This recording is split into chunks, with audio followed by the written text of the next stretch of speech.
शुरुआत इस वक्त की बड़ी खबर के साथ करेंगे। रांची से बड़ी खबर आ रही है। जेएमएम केंद्र कमेटी की बैठक कल होनी है। रांची में पार्टी कमेटी की बैठक होगी।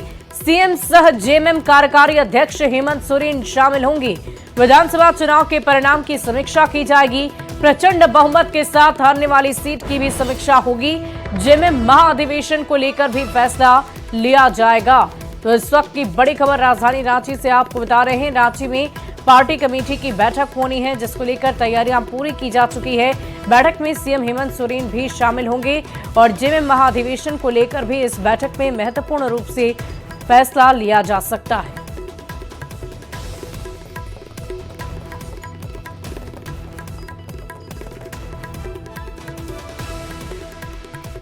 और झारखंड विधानसभा का विशेष सत्र की कार्यवाही कल 11 बजे तक के लिए स्थगित हो गई है और आज विधानसभा अध्यक्ष का चुनाव हुआ। रविंद्रनाथ महतो दूसरी बार स्पीकर बने। मुख्यमंत्री समेत तमाम विधायकों ने रविंद्रनाथ महतो को बधाई दी। स्पीकर ने भी सभी का आभार व्यक्त किया। आपको बता दें कि झारखंड में अब तक का रिकॉर्ड रहा कि कोई भी विधायक एक ही बार स्पीकर बन सके हैं।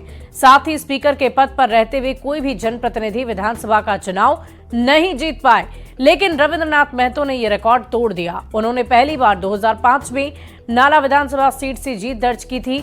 हालांकि 2009 में वो चुनाव हार गए और इसके बाद वो झामुमो प्रत्याशी के तौर पर साल 2014, 19, 24 के चुनाव में लगातार उन्होंने जीत हासिल की है। में क्या हर सदस्य अपना अपना इस प्रदेश का अपना क्षेत्र का बात, जनता का हित का बात उसको कहने में अवसर मिले, यही है आज का जो चुना गया सर्वसम्मति से बधाई देता हूँ। और हम तो कहेंगे जांच होना चाहिए। जिन लोगों ने लगाया वो पैसा कहाँ से आया, कौन पैसा दिया। बहुत अच्छा लगा, बहुत शुभ हुआ और नए अध्यक्ष का चुनाव हुआ और हमने कराया सारा प्रक्रिया के तहत उनको बैठाया आसन पे, बहुत अच्छा लगा। अध्यक्ष महोदय को धन्यवाद देना था, उसी धन्यवाद के बीच हम दो मुद्दों को इंक्लूड कर दिए। आज मुद्दों के लिए सदन नहीं था, लेकिन फिर भी मन नहीं माना मेरा कि हम तो मुद्दों की राजनीति करने के लिए आए हैं। तो अध्यक्ष महोदय को मैंने शुभकामनाओं के साथ उनको शोक संवेदना भी दिया, क्योंकि उन्होंने अपने पिताजी को खोया है और मुझे उनके पोशाक को देखने के बाद लगा कि कुछ है समस्या इनको। तो फिर किसी का ध्यान नहीं गया था। मैंने कहा कि शायद ऐसा लग रहा है, अगर ऐसा है तो हम आप शोक संवेदना प्रकट करते हैं और आपको शुभकामना भी देते हैं कि आप दोबारा अध्यक्ष पद के लिए चयनित हुए हैं। और साथ ही मैं आपको अपने क्षेत्र की समस्याओं से अवगत कराता हूं। उसमें मैंने सीजीएल के विषय को रखा और जो कैमरून में हमारे प्रवासी मजदूर फंसे 40 से ऊपर हैं, उस विषय को मैंने रखा। जो भी राज्य के ज्वलंत मुद्दे हैं उसे तो हर हाल में रखेंगे। हमारी संख्या कम करके कोई गलतफहमी ना पाले, हम उसी तरीके से रखेंगे, अपनी विपक्ष की भूमिका में रहेंगे। जो हमें लोगों ने यहाँ भेजने का काम किया है तो हम उनके मुद्दे से पीछे नहीं हटेंगे। और आज तो सबसे पहले स्पीकर महोदय का दोबारा सर्वसम्मति से चुनाव हुआ, तो उनको ढेर सारी शुभकामनाएं, साधुवाद देना चाहेंगे और ये जरूर कहना चाहेंगे कि उनका विशेष निगाह विपक्ष पे होना चाहिए। ये कह रहे हैं कि आप पूरा हिम्मत भरा, ताकत भरा, पूरा पूर्व भरा, सीधा तान के हम लोग काम करेंगे। और झारखंड विधानसभा के सत्र के दौरान सभी विधायकों में जयराम महतो को लेकर क्रेज थोड़ा हाई नजर आ रहा है। न्यूज 18 से खास बातचीत में जयराम महतो ने कहा कि सदन में मुद्दों की आवाज गूंजती रहेगी, चाहे उनकी पार्टी की संख्या एक ही क्यों ना हो। बहुत हिट हो गए हैं आप, क्या पुष्पा 2 हो गए क्या? देखिए, वो पुष्पा 2 से हमारी तुलना क्यों होगी? वो लोग रियल लाइफ है, हम रियल लाइफ के हैं।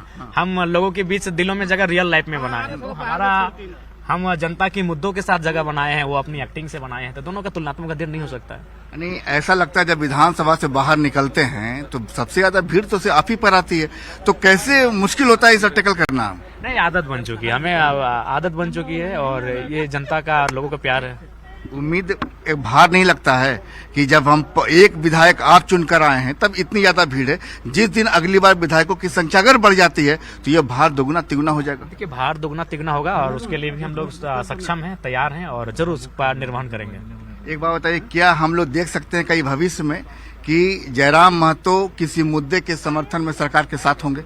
बिल्कुल, अगर सरकार का वो मुद्दा जनहित जन कल्याणकारी होगा तो जरूर समर्थन में रहेंगे। क्या कुछ ऐसे मुद्दे आपके पास हैं जो आप मांग लेकर जाएंगे, सरकार मान ली और फिर आप हाँ बिल्कुल, उसके बाद मुद्दे ड्राफ्टिंग हैं और समय का इंतजार है। धन्यवाद।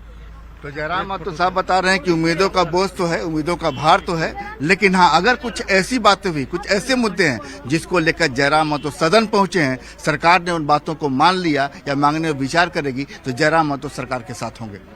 कहने प्रभागे साथ संजय कुमार सिन्हा, न्यूज 18 रांची।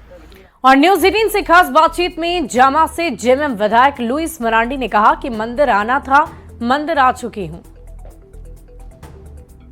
से जेएमएम की विधायक है मैडम, घर बदला बदला सा है, क्या कहें?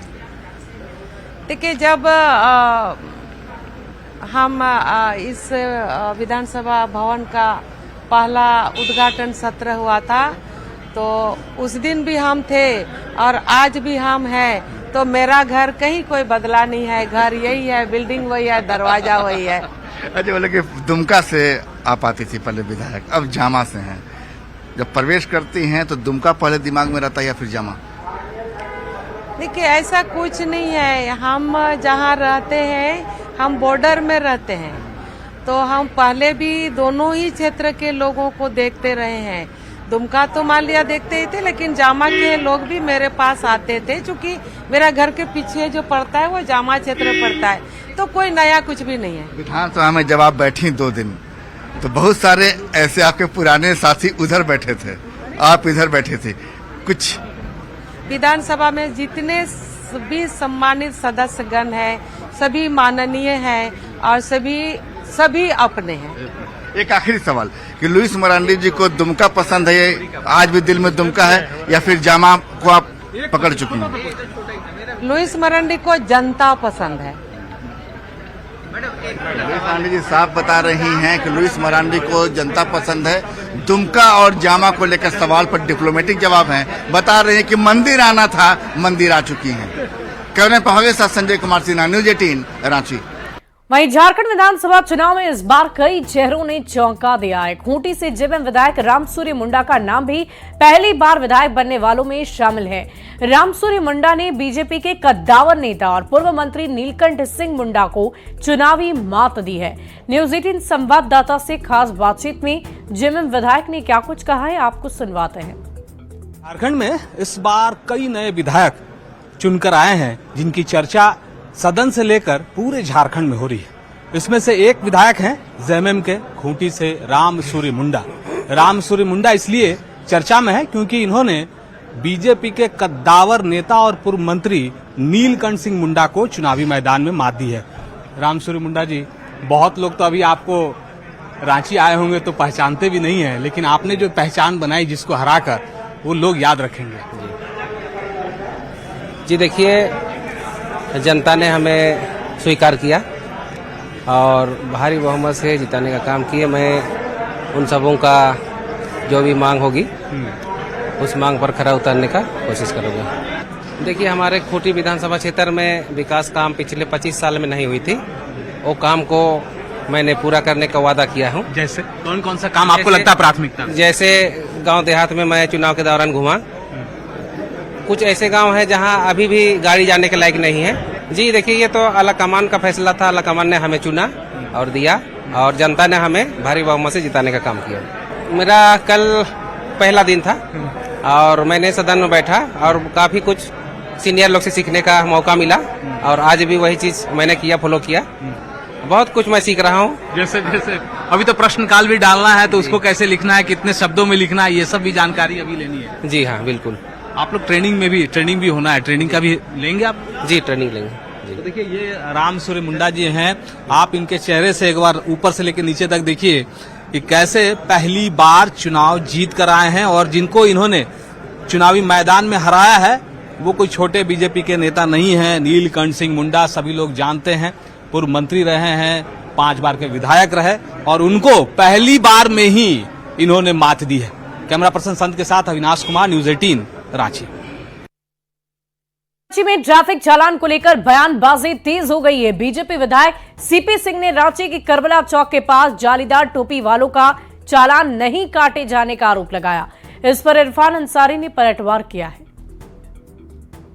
जनता पार्टी ये हम लोगों को देखना नहीं चाहती है, दलित को सिख समुदाय को, आदिवासी को, मुस्लिम को, अगर हमारा सिख भाई जो है वो पगड़ी लगाता है तो उनको प्रॉब्लम होता है।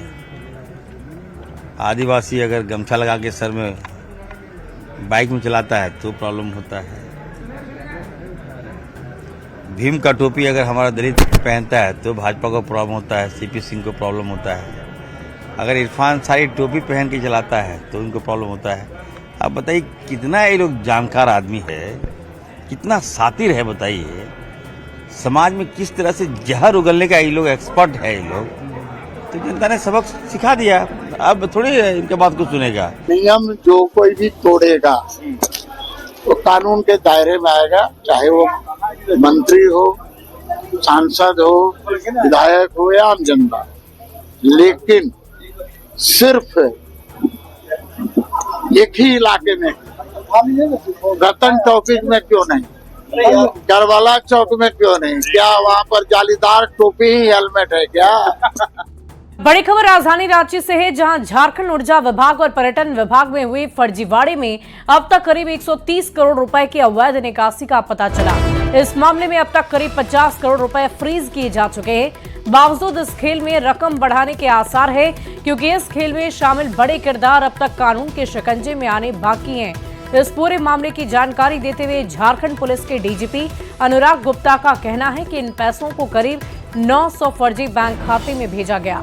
अब इन खाता धारकों तक पुलिस की टीम पहुंच रही है। इस पूरे मामले में 60 से ज्यादा लोगों को नोटिस भेजा जा चुका है, जो झारखंड सहित दूसरे राज्यों के हैं। इस लिस्ट में कुछ बड़े किरदारों के नाम का भी खुलासा हुआ है। आपको बता दें कि मामले में अब तक 6 लोगों की गिरफ्तारी हो चुकी है, जिसमें कुछ लोग बैंक के अधिकारी भी थे। मामले में डीजीपी ने कहा कि आरोपियों की गिरफ्तारी के बाद उनकी संपत्ति को जब्त कर पैसों की रिकवरी करने की बात कही गई।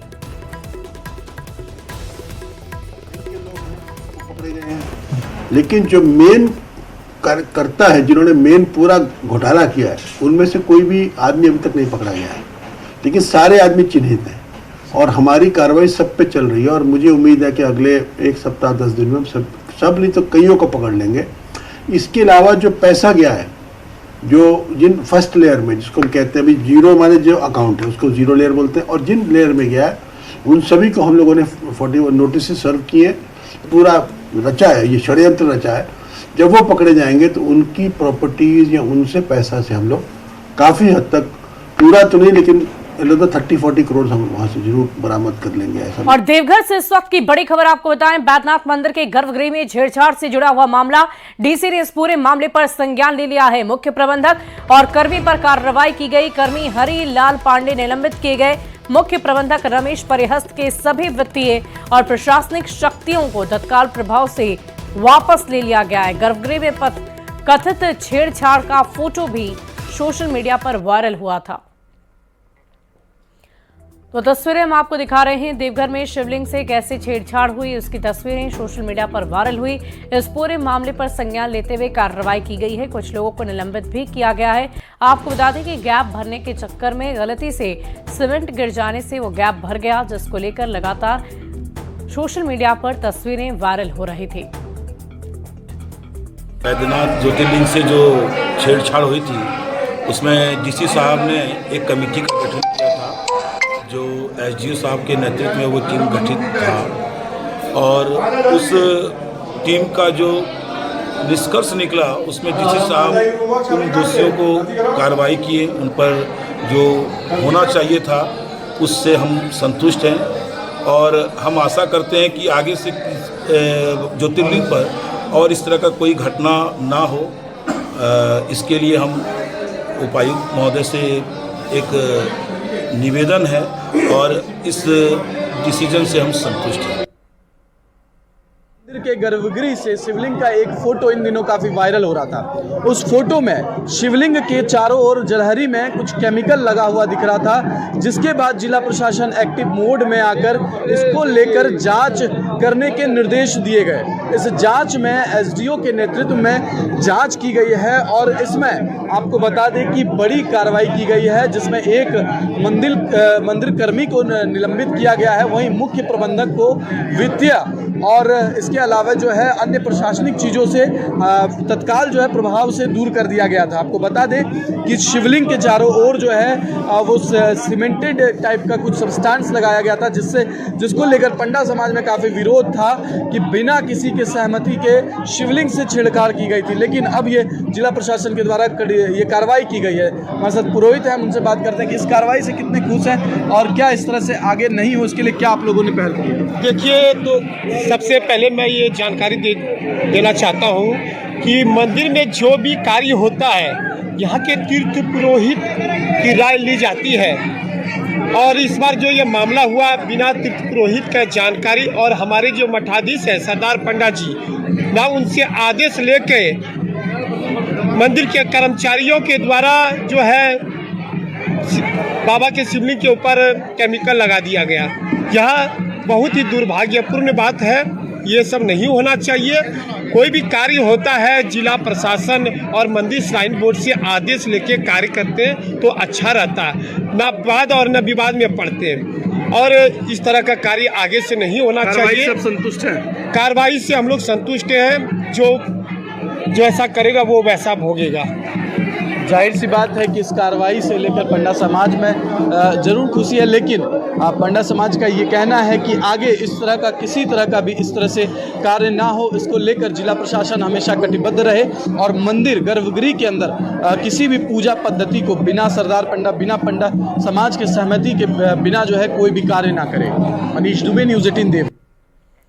वहीं हजारे